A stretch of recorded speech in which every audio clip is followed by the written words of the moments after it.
So another month has flown by, and today we're going to talk about all the books that I read in the month of January. I read 12 books, which is a great start, and it was a pretty good variety. We had horror, we had fantasy, we had nonfiction, indie horror, regular fiction, just a bunch of stuff. The first thing we read was TheVulnerables by Sigrid Nunez, and this book, it almost felt like a running commentary, like a train of thought from the author on experiencing the pandemic and what was going on with her. During this pandemic, she ends up going to stay at one of her friends' places that's stuck in this other, I think they were stuck in another country and they couldn't get out because they couldn't travel because of the pandemic. So she goes to take care of this parrot. And then ends up also this other guy is there, staying there, this younger guy, because, you know, it's weird times, and so they both stay there, and she's like weird that he's there, but then they end up talking and kind of becoming friends and like hanging out with this parrot, and just a lot of different thoughts on like life and writing, plant life, the patriarchy, and just all kinds of stuff. And it was a really beautiful book, and I flew through it and really enjoyed it. After that, I read a book called A Haunting in Hala Gardens by Raul Palma. I don't know if it was a mystery. It was kind of a mystery, kind of horror. And it's about this guy who is basically a debt collector, and he's being haunted. And he hires this man to go and like try to like cleanse his house and cleanse his family of this haunting. And the man he hires is basically someone who's indebted to this guy's company. And like the guy that is hired has all this anger towards him and is just wants to make a mockery of him, basically. And he doesn't even believe in what he does. Like, he doesn't believe in ghosts, and he doesn't really believe in hauntings and all that stuff. He just kind of like fakes it. He goes to help this guy, and then he starts to like actually see stuff and maybe starts to believe that a haunting is possibly real. And this book was okay. The story was alright. I just never connected with the characters. I don't know why. I couldn't find a connection. It was an alright book. The story was alright. It was just kind of okay. Wasn't bad. Wasn't great. Other people may love it. I felt kind of indifferent. The next book I read was The Reformatory by Tananarive Due, and this book is fan-flippin-tastic. It is intense and emotional, and it covers systemic racism. The book takes place in the 1950s down in Florida during the Jim Crow law era, and it follows the story of this boy Robbie. He's 12, his sister Gloria, she's 16, and one day they're walking to school and this white boy approaches them, and they've known him for a long time and kind of grew up with him. But he says some really inappropriate stuff to the sister, and Robbie, defending her honor, kicks him. The white kid wasn't really gonna do anything, but then his dad sees. His dad comes over and like boxes Robbie's ears, yells at him, and then screams at his son, and they go home, and the next day the cops show up and arrest Robbie, and they take him away, and then he stands before a judge, and then they end up throwing him in this place called the Reformatory, and he has to do 6 months there. Now, this place, 6 months can turn into years, and especially because Robbie's father, he had to leave Florida because he was forming unions and doing all this work, and like the white folk of the town were going to come after him, basically the Klan, and so he took off up north and went to Chicago. You have the weight of his father's sins on his shoulders, and so they're worried that people are going to use this to try and lure the dad back. And so Gloria has to find everything in her power and figure out how she can get her brother out of this. And it's such a powerful and beautiful and heartbreaking and emotional story, and it's so freaking good. Everyone should read it. Everyone needs to read books like this. After that, we read a book called The Vein by Steph Nelson. When I first saw this book, I had got it with a few other ones as a bunch of ARCs that I received, and I thought it was going to be a vampire book because I was like, oh, The Vein, and I didn't read the back of the cover or anything, and I was not prepared. It's horror from the mines. It was not about vampires at all, so it was so much better. I mean, I like vampire books, but it was definitely like super different. I can't say I've really read much that has to do with the mines. I read one other book Where He Can't Find You by Darcy Coates that has like a good chunk of the story underground in the mines, and it's super creepy. So this one, the main character is Syl. She returns to town and she was a detective in another town, and the local police force, and this is where she grew up, they reach out to her because they're like, hey, can you come with us to check out this body that was found? We just want to get your hearsay and like your opinion on what's going on with this and what you think. And the police force is actually trying to get her to join, and she's like, well, I don't want to join up, but I will come and give you my opinion on this. And she's thinking, oh, it's going to be pretty cut and dry, like, you know, they'll determine what the death was and how it happened, this, that, and the other. And so they get there and they go into the mines because this is where the body's found. And the body's all like effed up. It's all like, looks like a mummy. It's all shriveled up. And like it's been there for like who knows how long. But here's the thing. Turns out the person that they found dead has only been missing for 24 hours. Curious and curiouser. So Syl, her interest is piqued. And she wants to maybe stay on this and learn more about it. Also in this town, it's real weird. All around town, outside the house, is people have pictures of like family members and stuff all outside the house. And she keeps asking like, why are these pictures outside? And no one will tell her. She'll be like, why do you have these pictures outside the house? And they're like, oh, we're having some good weather here today. Did you hear about those Braves? You know, they're hitting the baseballs pretty good. And it's just completely changing the subject on her. So she's like, okay, weird. And then this book, it kind of flips between timelines. So you go back to like the history of the town, which was a big mining town from like the 1900s. And then the current day in this is in the 80s. And then you kind of also flip to, I think it's like the 1960s. And so you get like that history and backstory, and it's really rich. The characters are great. The story's super weird. And there's also dream elements to it and symbolism of that and the dreams and all this good stuff. And it's so weird. I really like how this author writes. She has another book coming out in October or fall time called The Threshing Floor, and I'm super looking forward to reading that. Can't wait. What is this? Is my I like books dance? I don't know. I don't know what I'm doing. Anyways, next. After that, we read a nonfiction called Move Like Water by Hannah Stowe. And this kind of follows her life from when she was a kid growing up on the coast of Wales, and just how the sea and the ocean has always been in her life and in following her career path to becoming a marine biologist. First of all, her writing is so poetic and beautiful, and just it's like a dream, and it sets the scene. Like in the beginning, she has this beautiful, eloquent, like first opening paragraph about how in the beginning the sea was a lullaby for her when she was a child, and then it grows, and then you get into like talking about aquatic life and her career path, and then stuff like hardships in her life and struggling with back pain and injury and ending of relationships and all of this stuff.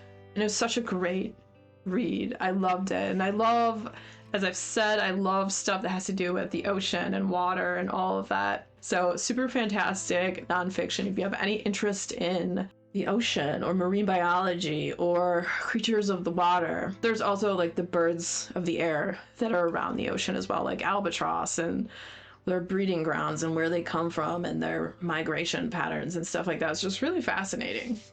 After that, we read Dr. Sleep by Stephen King. And I have been meaning to read this one for a while.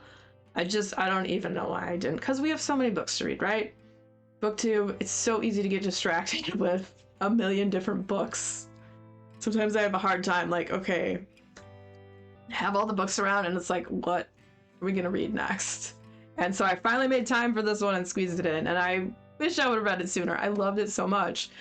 Being able to return to the world of The Shining, because this is the sequel to The Shining, and you follow more and get into more of Danny Torrance's story as he grows up to see what happens to him later in life. And I really liked what King did with the story and where it went. Everything about it.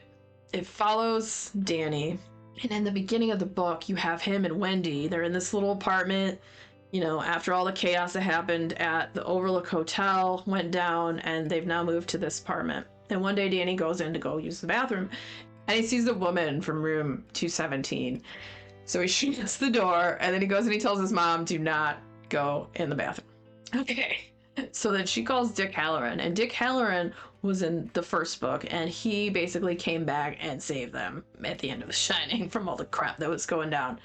Dick also has The Shining and the abilities that Danny has, so he comes to Danny, talks to him, and he tells him how he can get rid of these ghosts and lock them up so they stop bothering him. He is able to get rid of this ghost that is in the bathroom, and so fast forward to when he's older, he's approaching 40. He's kind of gone the way of his dad. He's a raging alcoholic, and he gets to this point where he hits like rock bottom. Bunch of crap happens, then it's time to like move on to the next town just because he's been up to some bad stuff. And then he moves on to the next town. He finds a job there and some good people, starts getting his act together. It's a crazy story. I don't want to say too much. I have a standalone review for this if you're interested to hear more about it.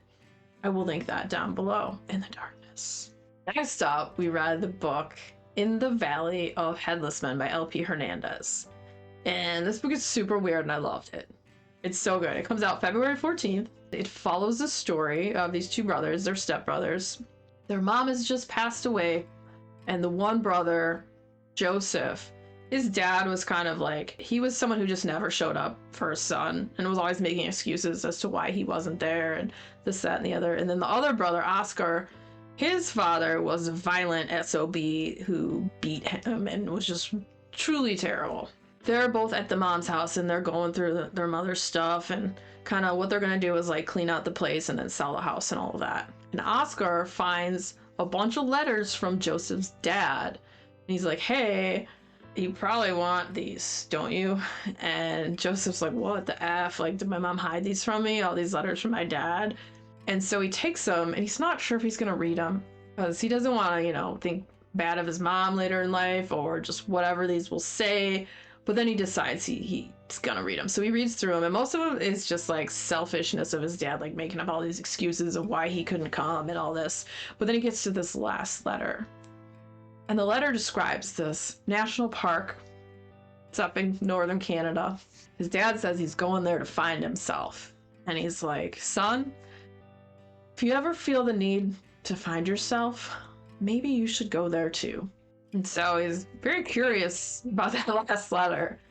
And so he starts like looking up this national park, and he's got all these weird rumors surrounding it that there's like woolly mammoths there and headless men and giants and like weird pockets of areas that are almost like Jurassic style, like rainforest that just should not exist in northern Canada. And so his interest is piqued.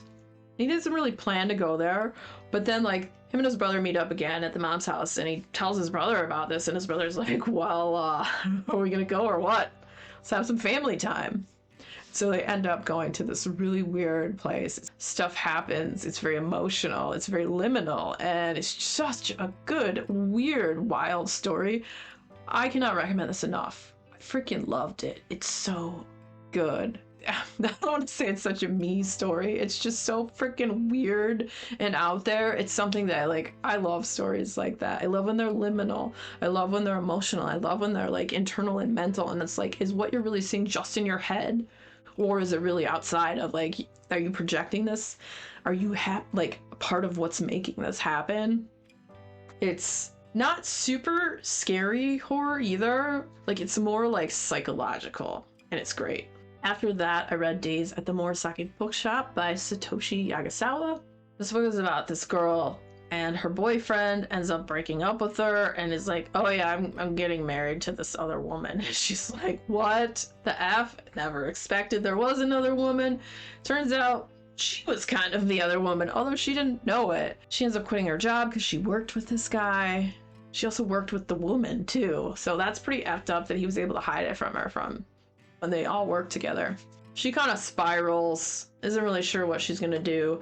And then her uncle calls her and is like, hey, do you want to come stay in the apartment above my bookshop?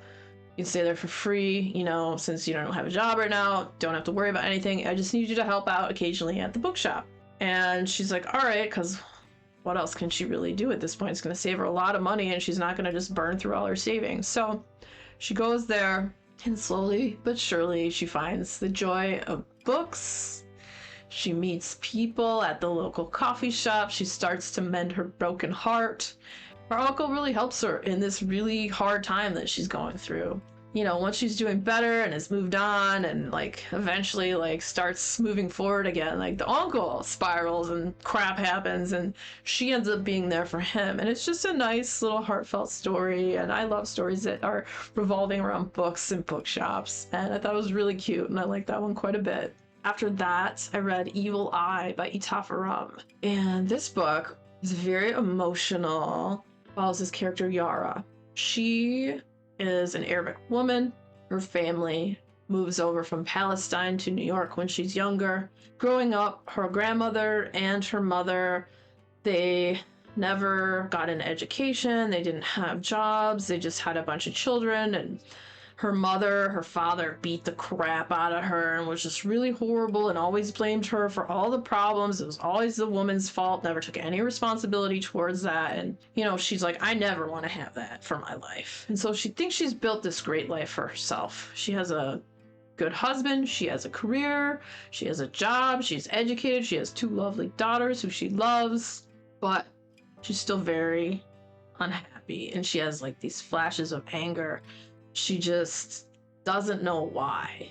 And it seems even though she has all this other opportunity that women of her family haven't had, she is still being basically emotionally abused by her husband. And everything is being put on her. She has to have a job, come home and cook, take care of the kids. Like, none of that's the responsibility of the husband. Why should he have to do that? La, la, la, la. It's all the woman's fault. Everything is on her shoulders. She's being crazy if she even tries to say anything. She has no support from her family because her family, they just are like, oh, it's basically all her fault. So it's about this journey of coming to find herself and break free from this and find people who do support her and love her and realizing it's not her fault, that she does deserve help, and coming through all that and just the journey she takes and how hard it is, and especially coming from that cultural background, just it's pretty effed up. But it was such a good read. I really, really liked it. After that, we read Emily Wilde's Map of the Otherlands, a return to the world of Emily Wilde and Wendell Bambleby.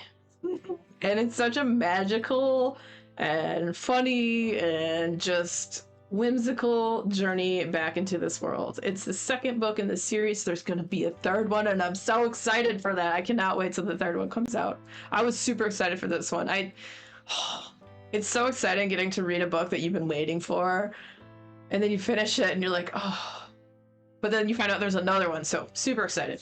So this continues to follow the story of these two and their weird kind of romance. And what they're trying to find is, well, Wendell, he's a fairy king.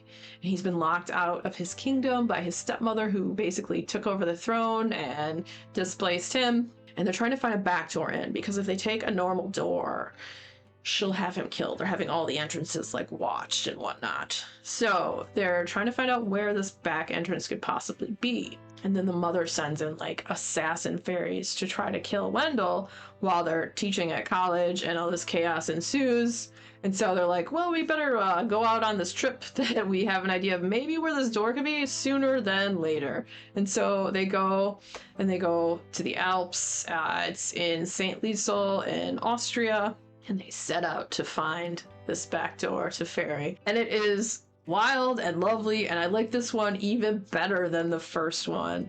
The first one was a lot of fun. It's called Emily Wilde's Encyclopedia of Fairies. I do have a standalone review for that one if you want to check that out. I will link that down below. Alright, and next we read the book River Woman, River Demon by Jennifer Given. Man, what a wild book. It follows the story of this woman Ava and her husband Jericho. And they are both kind of witchy. They practice the magical arts.